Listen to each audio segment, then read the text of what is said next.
बिस्मिल्लाहिर्रहमानिर्रहीम। Problem number 2 को आज देखेंगे। अकाउंटिंग पार्ट 2 चैप्टर्स है अकाउंट्स फ्रॉम इनकम्प्लीट रिकॉर्ड। इसकी प्रॉब्लम नंबर 2 है the following balances appear in A's book which are kept on the single entry basis. यहाँ पर उन्होंने आपको स्टेटमेंट ऑफ अफेयर्स ओपनिंग और स्टेटमेंट ऑफ अफेयर्स क्लोजिंग बनी हुई दे दी है, क्योंकि कैपिटल आपको उन्होंने निकाल के दे दिए हैं। तो ये जो कैपिटल है आपका, ये ओपनिंग कैपिटल है और ये कैपिटल आपका क्लोजिंग कैपिटल है। आगे जो चीज़ें उन्होंने दे दी हैं उनका कोई इतना ज़्यादा पढ़ने का फ़ायदा नहीं, क्योंकि उन्होंने कैपिटल जब आपको पहले निकाल के दे दिए तो इन चीज़ों का कोई भी फ़ायदा नहीं है। उसके बाद आपको कह रहे हैं A has been regularly transferring ₹600 a month from his business banking account to his private banking account by way of drawing.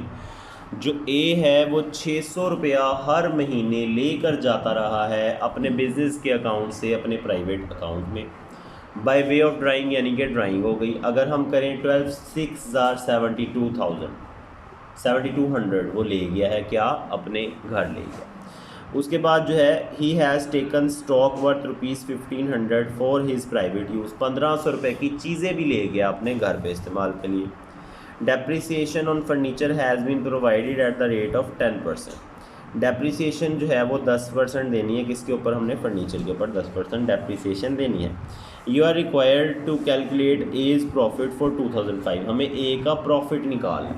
देखें, स्टेटमेंट ऑफ अफेयर्स ओपनिंग और क्लोजिंग तो उसने बना के दे दिया, बस अब हमें बनानी कौन सी है, हमें बनानी है ए की कंपनी की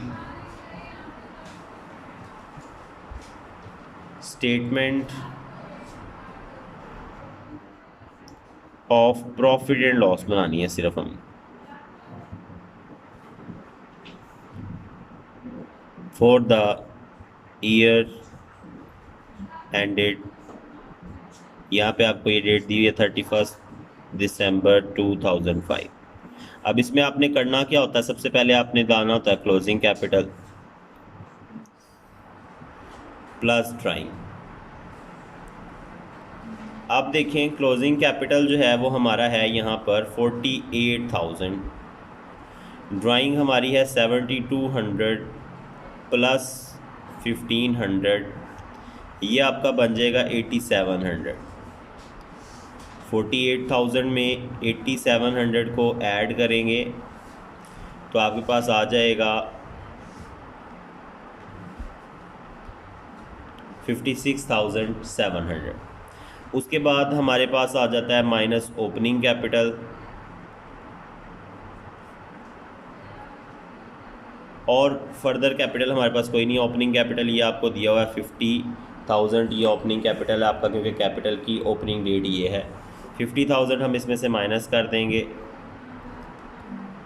तो ये आ जाएगा आपका 6,700। ये आपका होगा नेट प्रॉफिट, क्योंकि फर्दर कैपिटल या फ्रेश कैपिटल इसके अंदर है ही नहीं था। तो बाकी आप जब इसको पेपर में करेंगे या आप इसको अपने रजिस्टर पे करेंगे तो आपने इसको नीट करना है, बिल्कुल जैसे मैंने रफ़ किया इस तरह रफ़ नहीं कीजिएगा, इसको नीट क्वेश्चन को हल कीजिएगा। नीट होना चाहिए। ऊपर यहाँ पे वैसे डिटेल और अमाउंट भी लिखते हैं, तो डिटेल और अमाउंट वाला सेक्शन भी छोड़ दीजिएगा। एक लाइन मैंने छोड़ी नहीं, मुझे याद नहीं रहा। ठीक है, तो ये आपका क्वेश्चन है 6700, इसका जवाब है और ये आज का आपका काम है। कल इंशाल्लाह मिलते हैं प्रॉब्लम नंबर 3 के साथ।